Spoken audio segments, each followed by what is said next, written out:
आजीवन कारावास की सजा से बचने के लिए भोपाल के एक कैदी की असली कहानी है। जेल जाने से बचने के लिए इसने फिल्म अंधा कानून की हूबहू नकल कर डाली। जुर्म की दुनिया में वाकई बहुत अजीब है। कई बार जो दिखता है असल में वो होता नहीं और जो होता है वो दिखता नहीं। ये मर्डर की कहानी भी कुछ वैसी ही है। जिस व्यक्ति की मौत होती है मौके पर उसकी लाश भी मिलती है और सबूत भी मिलते हैं और पुलिस भी दावा कर चुकी होती है कि ये सुसाइड केस है। लेकिन जब पोस्टमार्टम रिपोर्ट पुलिस के हाथ लगते हैं तो पूरी घटना ही बदल जाती है, क्योंकि पोस्टमार्टम रिपोर्ट के हिसाब से जो कहानी सामने नजर आती है उसे देख पूरी प्रशासन दंग रह जाती है। तो चलिए जानते हैं कि क्या है थ्रिलर मर्डर मिस्ट्री का राज। आइए समझते हैं इस स्टोरी के माध्यम से। अगर आप मेरे चैनल पर नए हैं तो वीडियो को लाइक करके चैनल को सब्सक्राइब कर लें, साथ ही बेल आइकन प्रेस कर लें ताकि मेरे आने वाली हर वीडियो की नोटिफिकेशन आपको मिलती रहे। बात है मध्य प्रदेश की राजधानी भोपाल के नीलबड़ एरिया के हरिनगर गांव की। वहां एक राजेश नाम का व्यक्ति रहता था जो कि 34 साल का था। उस पे साल 2014 में हत्या का आरोप लगाया गया और गिरफ्तारी हो गई। काफी केस मुकदमा के बाद भी ये सिद्ध नहीं कर पाता है राजेश कि उसने खून नहीं किया।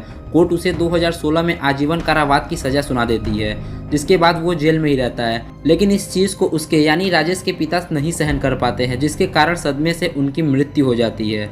जब ये बात पुलिस समेत राजेश को पता चलता है तो कानूनी दस्तावेजों के आधार पर 14 दिनों के लिए पैरोल पर रिहा कर दिया जाता है। पैरोल का मतलब होता है अस्थायी जमानत। अपराधियों द्वारा वादे किए जाने पर छोड़ा जाता है।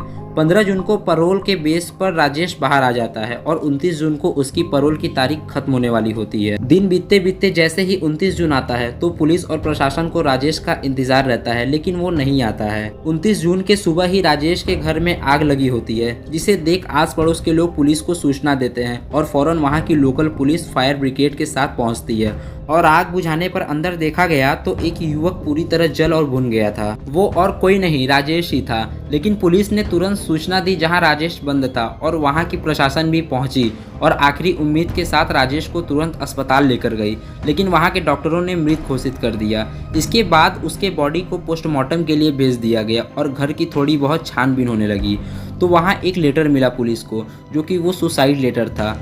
उस लेटर में लिखा हुआ था कि पिता के मौत के बाद वो बहुत दुखी है। अब परिवार में उसे कोई पैरोल यानी जमानत नहीं दिला पाएगा। इस वजह से वो अब इस दुनिया से निराश हो चुका है, इसीलिए वो खुद को आग लगाकर आत्महत्या कर रहा है। इसके लिए वो स्वयं जिम्मेदार है, ना कि दूसरा कोई। इस सुसाइड नोट के आधार पर पुलिस भोपाल सेंट्रल जेल को भी सूचना देती है और इसे साधारण सुसाइड केस समझकर केस को बंद कर दिया जाता है और पोस्टमार्टम के बाद बॉडी को रिश्तेदारों के हवाले कर दिया जाता है, जिससे उसका दाह संस्कार किया जा सके।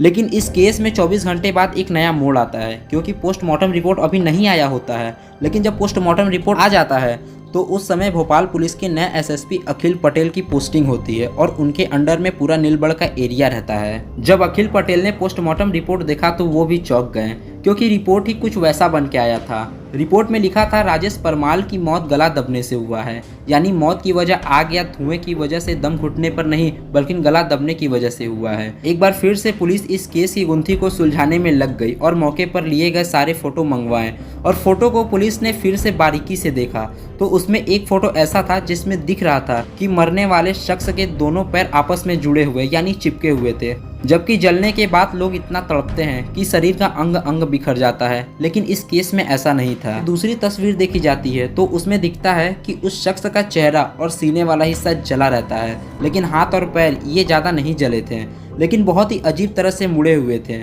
उससे ये साफ जाहिर होता है कि हाथ और पैर दोनों बंधे हुए थे, इसलिए वो एक ही पोजीशन में रहा। अब इसका पता लगाने के लिए पुलिस और अधिकारी सारे लोग घटनास्थल पर पहुंचे और आसपास के लोगों से पूछताछ करने लगे तो पता चला कि राजेश के मरने से एक दिन पहले ही उसके साथ और लोगों को देखा गया था। अब यहाँ पुलिस का दिमाग घूम गया, क्योंकि जिसकी मौत हुई है उसका गला दबाकर हत्या किया गया है और इधर जब राजेश को आत्महत्या करना ही था तो पहले ही उसकी हत्या क्यों की गई, और अगर किसी ने गला दबाया भी है तो वो कौन है। पुलिस के सामने सवाल आया कि कहीं ये राजेश हो ही ना, लेकिन ये राजेश नहीं है तो मरने वाला शख्स कौन है। इन्हीं सारे सवालों का पता लगाने के लिए पुलिस राजेश परमाल का उसके रिश्तेदारों के जरिए उसका फ़ोन नंबर निकलवाती है और कॉल डिटेल निकलवाने के बाद पता चलता है कि राजेश का फ़ोन जेल में आने के बाद भी एक्टिव था और लास्ट लोकेशन भोपाल का ही था और इस नंबर पर कई बार बात की गई थी। लेकिन जब पुलिस ने इस नंबर पर फ़ोन किया तो नंबर बंद आ रहा था। पुलिस का ये भी कहना था कि ये नंबर निहाल नाम के व्यक्ति पर रजिस्टर्ड था। पुलिस के पास एक और टास्क आ गया, निहाल नाम के व्यक्ति को ढूंढना। काफ़ी तलाश के बाद पता चला कि ये निहाल नाम का व्यक्ति बिहार का रहने वाला था और ये राजेश के मकान में किराए पर रहता था, लेकिन कुछ महीने बाद कहीं दूसरे जगह शिफ्ट हो गया। काफ़ी जांच के बाद निहाल का लोकेशन भी निकल गया, वो गुजरात में था। उसके बाद पुलिस की एक टीम गुजरात पहुंची और निहाल को दबोच लिया और काफ़ी कड़ाई के साथ पूछताछ की गई। तब जो बयान में सामने आया वो बेहद चौंका देने वाला था। निहाल ने बताया पुलिस को कि राजेश जेल से बाहर आने के बाद वो निहाल से संपर्क किया और वो राजेश से मिला। राजेश ने निहाल से बताया कि वो बहुत परेशान है और पिता के मृत्यु के बाद वो पूरा टूट गया है और पिता ही एकमात्र ऐसे सहारा थे जो उसे पैरोल पर बाहर बुलाते थे। अब वो भी सहारा खत्म हो गया और अपनी ज़िंदगी से परेशान होकर राजेश ने कहा कि वो दुनिया की नज़रों में मर जाना चाहता है और असल ज़िंदगी में ज़िंदा रहेगा। इसके लिए राजेश ने कुछ खौफनाक क्राइम सीरीज़ देखी और इसी को अपनाया। घर में रह रही माँ को पूजा के बहाने 23 जून को बाहर भेज दिया। इसके बाद राजेश ने साजिश रची, 29 से पहले ऐसा क्या करे कि पैरोल के बाद जेल ना जाना पड़े। तब उसके दिमाग में खौफनाक आइडिया आया। आइडिया कुछ ऐसा था कि वो किसी व्यक्ति को अपनी जगह मारकर वो कहीं दूर चला जाएगा और इस काम में उसने निहाल से मदद मांगी, लेकिन निहाल ने साफ मना कर दिया। तो राजेश ने उसे 1 लाख रुपए का लालच दिया और एडवांस में भी कुछ पैसे दे दिए। निहाल इस झांसे में आ गया और 28 जून को दोनों आपस में मिले और अपना अपना फ़ोन घर पर ही रखकर घूमने निकल गए। फ़ोन इसलिए छोड़ा ताकि कोई उन लोगों को ट्रैक ना कर पाए। तभी राजेश को अपने ही उम्र का एक व्यक्ति दिखा और लंबाई में भी समान ही था। राजेश ने उस व्यक्ति से बातचीत की तो पता चला कि उसका नाम राजू रैकवार था। इसी तरह बातचीत करते करते राजेश ने राजू को अपना अच्छा दोस्त बना लिया। साथ ही राजू को बुलाने के लिए घर पर खाने और शराब की पार्टी रखी। चूँकि राजू गरीब था और मजदूरी करता था, इसलिए खाने पीने की लालच में वो मान गया। राजू जब राजेश के घर आया तो निहाल राजेश मिलकर राजू को जमकर शराब पिलाए, जिसकी वजह से राजू अपना होश खो बैठा। इसके बाद राजेश ने पीछे से उसकी हत्या कर दी गला दबाकर और रस्सी से हाथ पैर बांध दिया ताकि उसे जब जलाया जाए तो वो छटपटाकर बच ना पाए।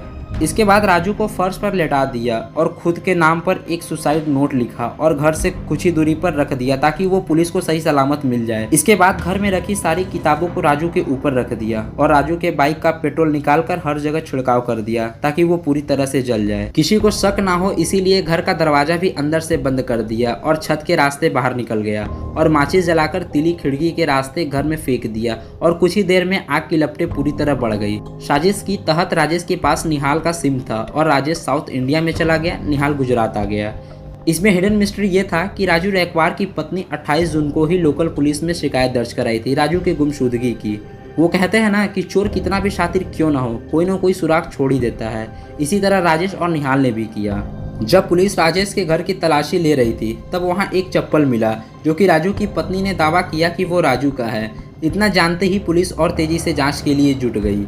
पुलिस को तो सारी कहानी समझ में आ गई थी, लेकिन राजेश का पता नहीं चल रहा था और उसके बिना जांच अधूरी थी। लेकिन पुलिस ये जानती थी कि राजेश आज नहीं तो कल निहाल से संपर्क करेगा ही करेगा और वही नहले पर दहला हो गया क्योंकि राजेश का फोन अगले ही दिन निहाल के पास आ गया। पुलिस के सामने ही निहाल ने राजेश से बात किया।